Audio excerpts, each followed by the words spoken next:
पक्का रस्ता नसल्यामुळे विद्यार्थ्यांनी महिला सरपंचाच्या गाडीवर चिखलफेक केली आहे। अहिल्यानगर जिल्ह्यामधील शेवगाव तालुक्यातील हा नवीन दहिफळ या गावामध्ये ही घटना घडली।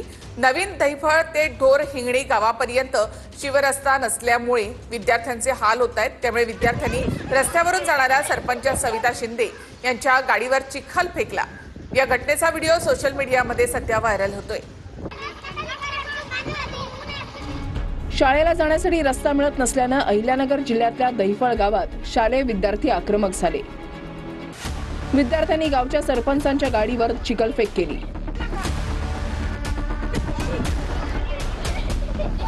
अहिल्यानगर जिल्ह्यातल्या शेवगाव तालुक्यात दहिफळ गाव आहे। या गावातून ढोर हिंगणी गावापर्यंत जाणारा रस्ता अनेक वर्षांपासून रखडलेला आहे।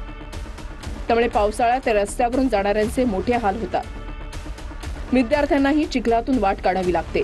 यामुळे विद्यार्थी आक्रमक झाले आणि त्यांनी थेट सरपंचांच्या गाडीवर चिखलफेक केली। काही दिवसांपूर्वी महिला सरपंच सविता शिंदे यांनी शालेय विद्यार्थ्यांना रस्त्याच्या प्रश्नासंदर्भात मुख्यमंत्र्यांची भेट घडवून आणू असा शब्द दिला होता, पण तो शब्द पूर्ण झाला नाही। त्यामुळे विद्यार्थ्यांना सरपंचांच्या गाडीवर चिखल फेकून आंदोलन करावं लागलं।